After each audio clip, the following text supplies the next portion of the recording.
Good morning বন্ধুরা, সবাই কেমন আছো? রোজকার মতন আজও চলে এলাম তোমাদের কাছে একটা রান্নার প্রিপারেশন নিয়ে। আর সেটা হচ্ছে পালং শাক। পালং শাকের মধ্যে নানা রকম সবজি দিয়ে তোমার এটা করছি। আর তোমার তেলটা প্রথমে করছিলাম, জানো তো, মানে ফোনটা আমার ডিস্টার্ব দিচ্ছে অনেক দিন যাবতই, কেটে গেল। যাই হোক, আবার ফের থেকে করছি। আর তোমাদের সঙ্গে রান্না শেয়ার করতে না পারলে তো আমার ভালো লাগে না।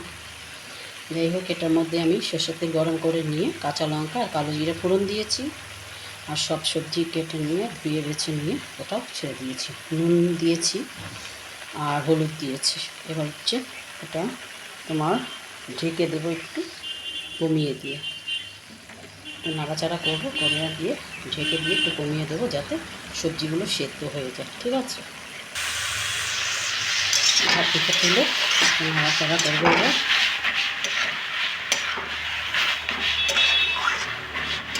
মিষ্টি দেবো, ভালো ইচ্ছা তো মিষ্টি না দিলে ভালো লাগবে না। আর তোমার এটা হচ্ছে ধনে পাতা থেকে পেস্ট করে নিয়েছি। ধনে পাতা পেস্টটা দেবো।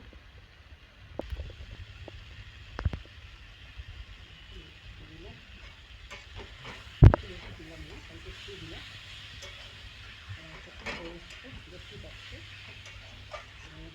ধনে পাতা দিয়ে নামিয়ে ফেলবো। তোমরা কে কে এইভাবে খাও পালং শাক অবশ্যই কমেন্টে জানিও। আর সবাই ভালো থাকো, সুস্থ থাকো এই কামনা করি। খাবার পাতা লেবু খেতে ভুলো না। আর একটা ফল রেখো, জল খাবে বেশি বেশি করে। সবসময় তোমাদের একটা কথাই বলি, সবাই ভালো যদি আমরা থাকি তাহলে ভালোই লাগে, তাই না? এই ধনে পাতাটা দিয়ে পেস্টটা দিয়ে নামিয়ে ফেলবো।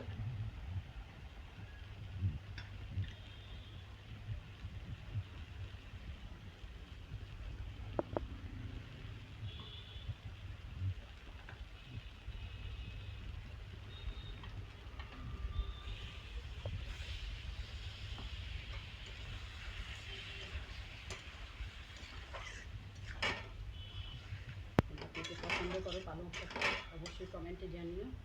ঠিক আছে, ভালো থেকে সবাই সুস্থ থেকো এই কামনা করি। আর মিষ্টি বন্ধুরা আমার ভালোবেসে একটু লাইক কমেন্ট একটু সাবস্ক্রাইব করে দিই আমার চ্যানেলটা। সবাই ভালো থাকো, সুস্থ থাকো। রাখছি তাহলে, থ্যাংক ইউ।